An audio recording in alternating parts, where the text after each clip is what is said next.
Oikein mukavaa keskipäivää kaikille ja kiitoksia kutsusta tähän seminaariin.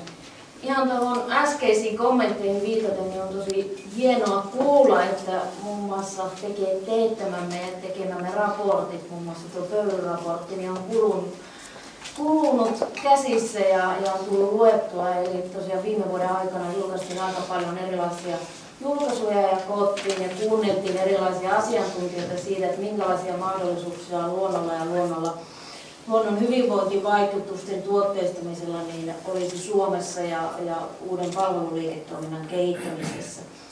Ja toisaalta niin haluan liittää nuo palvelut nyt myös meidän terveydenhuollon tämänhetkiseen tilanteeseen, eli meillä on tämä 20 miljardia koko terveydenhuollon kustannus, ja itse asiassa olemme tilanteessa, jossa nuo kustannukset ei käytännössä voi kovinkaan paljon kasvaa, koska tällä hetkellä julkisen palvelujen osuus on se 60% koko meidän bruttokansantuotteesta. Eli silloin me on lähdetty miettimään, että mitä voitaisiin tehdä sille, että mitä on ne uudet palvelut ja mitä on uudet ratkaisut, joilla voitaisiin nämä kaksi asiaa yhdistää. Itse asiassa ihminenhän siellä on tuolla hyvinvoinnin ja terveyden keskiössä. Jos katsotaan ihmistä, niin perimä sanelee sen 30% siitä meidän terveydestä, hyvinvoinnista. Ja aika paljon sitten me voidaan vaikuttaa omilla elämäntavoilla ja erilaisilla esimerkiksi ympäristö- ja sosiaalisilla tekijöillä. Ja ympäristöasiat varmasti voi vaikuttaa huomattavasti enemmän kuin tuo 20% niin kokonaisuutena meidän terveyteen, mitä on tänäkin päivänä kuultu täällä. Ja terveydenhuollon osuus on tosiaan aika pieni kuitenkin tuon kokonaisterveyteen. Mitä asiantuntijat tuolla viime vuonna esitti, niin oli se, että nimenomaan nämä hyvinvointivaikutukset pitäisi saada entistä enemmän ja paremmin tunnetuiksi ja näkyviksi. Meillä on jo olemassa tietoa, mistä meillä on vähemmän näkemystä, viitatiin oikeastaan äskeisen puheenvuoronkin, on se, että mikä merkitys todella taloudellisesti näillä uusilla palveluilla ja näillä hyvinvointivaikutuksilla meidän yhteiskunnassa voisi olla. Esimerkiksi se, että jos esimerkiksi mielenterveysoireilua on vihreissä kaupunkiympäristöissä vähemmän, niin kuinka paljon tämä voisi vaikuttaa siihen, että kuinka paljon meidän mielenterveyspalveluja esimerkiksi ehkä vähemmän käytettäisiin tai kuinka paljon esimerkiksi lääkekustannukset voisi vähentyä.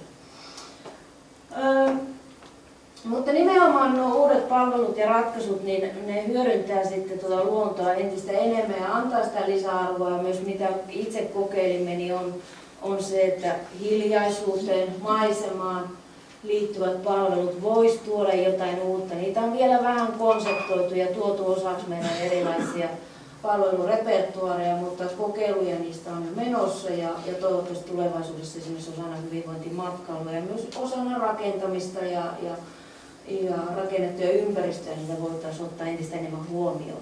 Esimerkiksi voisiko ihminen kännykästä valita hiljaisemman reitin tai sen vihreimmän reitin, mitä Annele Pokka mainitsi, että olisi viherkäytäviä. Eli kun hän lähtee toimistolta kotiinsa, niin hän valitseekin vihreimmän reitin ja sitä kautta niin ehkä terveellisimmän reitin. No, nuo uudet hyvinvointipalvelut ja konseptit, niin toki me kaikki voimme kaapia sitä luontoa ihan käsillämme ja nöyriä siellä. Se on totta kai se paras ja varmasti yksinkertaisin tapa, mutta meitä on moneksi ja monenlaisia. Ja tulevaisuudessa me on etsitty myös uusia profiileja ja haettu minkälaisia käyttäjiä on olemassa. Niin entistä enemmän tietysti, kun asumme kaupunkiympäristössä, niin myös teknologia ja tämän tyyppiset ratkaisut on niin meille tärkeitä. Joka ikisen taskusta alkaa löytyä kännykkä ja 12-vuotiaani tyttäreni luolla joka ikisen lajin älykännykkä käytössä. Eli tämän päivän yhteiskunta ei enää ilman teknologiaa hyvin helposti toimi. Joten myös nämä uudet palvelut rakentuvat aika pitkälle siihen, että me saadaan se moniaistinen aistikokemus, hyvinvointivaikutukset ja sitten siihen yhdistettynä palvelu ja teknologian tuomat ratkaisut. Ja tosiaan yksi aika iso hyödyntämätön mahdollisuus on se, että rakennetaan ympäristöjä, joissa huomioidaan kaikki nämä moniaistiset kokemukset, koska tiedetään ja on olemassa paljon erilaisia karttoja, eli esimerkiksi miten hiljaisuus tai eri äänenvoimakkuudet vaikuttaa meidän hyvinvointiin, miten esimerkiksi maisema ja maiseman värit vaikuttaa meidän näkemiseen, esimerkiksi sairaaloissa paraneminen on tapahtunut nopeammin kuin näemme maisemia, tai kipu koetaan lievempänä kuin näemme maisemia. Tai jopa ruoka ja viinikin maistuu erilaiselta, kun on erilaisia äänitasoja ja jopa maisemia olemassa. Eli konseptoidaan näitä kaikkia yhteen ja siinä voidaan käyttää myös taas esimerkiksi teollisuudesta tuttuja tämmöisiä koesuunnittelua ja palvelun kehityksen malleja. Eli tuodaan näitä osaksi rakennettuja ympäristöjä tai sitten jopa mietitään näitä viherpolkuja noita hyödyntää. Me koottiin noita palveluja tai ryhmiteltiin niitä, mitä on olemassa ja mitä voisi tulla, niin esimerkiksi toki terveydenhuollossa niin terapia, kuntoutuspalvelut, jotka on eläinavusteisia tai luontoavusteisia, näillä on entistä enemmän kiinnostusta. Eli ihmisillä olisi oikeus ja mahdollisuus käyttää luontoa myös esimerkiksi asumispalveluissa. Eli joka ikinen meistä voisi päästä ulos.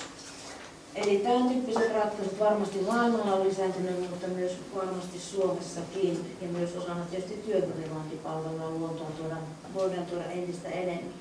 Me tehtiin myös kokeiluja tai selvitettiin myös esimerkiksi metsäeskarien vaikutusta ja siellä on toki, mitä ei ole kuultu paljon, niin lapset oli toki paljon paremmassa kunnossa ja innokkaampia ja veivät myös vanhempansa metsään sen jälkeen, kun itse olivat olleet metsäeskarissa, joten kaikki se luontoon vieminen ja sen hyödyntäminen, sitten on se koulua, on se päiväkotia, niin toki se kasvattaa meitä paremmin luonnon käyttäjiksi ja olemaan siellä luonnossa.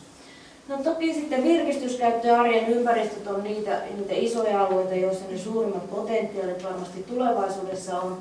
Ja tuolla varmaan erityisesti sitten tämmöinen oma hoito, sanotaan ei ennaltaehkäisevä terveydenhuolto tai se osana, mutta myöskin oma hoito, niin sen merkitys varmasti kasvaa.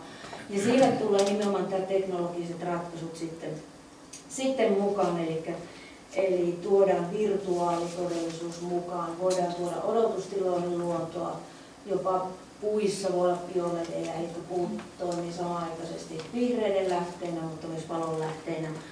Ja näin edespäin. Me tarvitaan esimerkkejä niistä hyvistä käytänteistä maailmalla, esimerkiksi isoja yrityksiä, jo tuonut luontoympäristöjä, osaksi rakennettuja ympäristöjä tai omia kampuksia ja pakottaa oikeastaan työntekijöiden liikkumaan luonnossa ja sitä kautta saamaan hyvinvointia.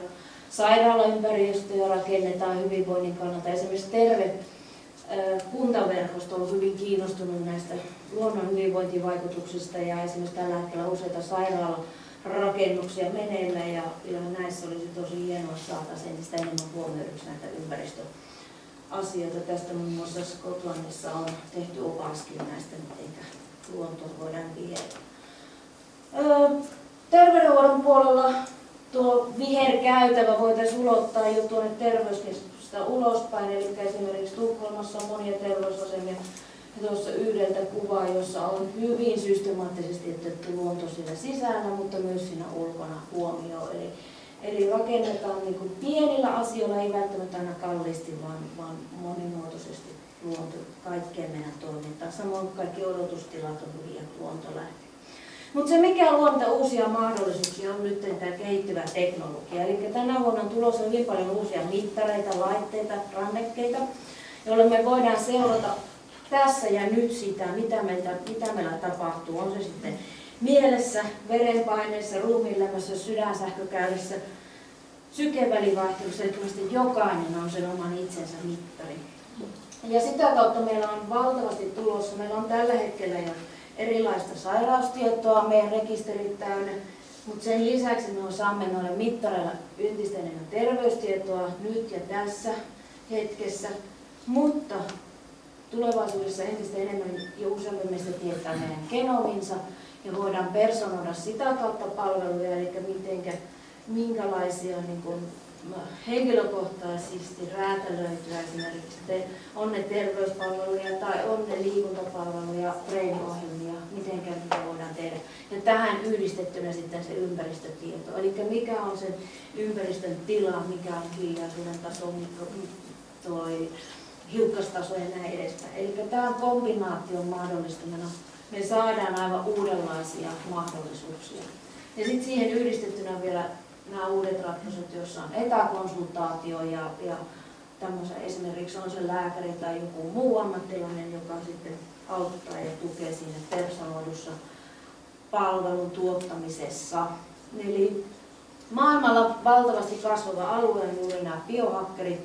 Puhutaan biohakkereista, jotka nimenomaan seuraa noita omia terveystietoja ja hyvinvointitietoa, mittaa itsensä monella tavalla. Ja sitä kautta niin kun tulevaisuudessa niin näkisin, että nimenomaan luonnon ja terveyden ylläpidon ja tämmöisen omahoidon mahdollisuudet on aivan valtavat, kun me yhdistetään sitä teknologiaa, mahdollisesti personoitua lääkkeitä ja ennen kaikkea se luonto sinne. Ja tässä nimenomaan tarvitaan sitä erilaista osaamista, erilaista yhteistyötä ja yhteistyötä yli sektorilla. Tässä lyhyesti oikeastaan ja sitten lisätietoja ja raportteja, niin tosiaan meidän osalta löytyy tuolta Sitran sivuilta. Kiitoksia.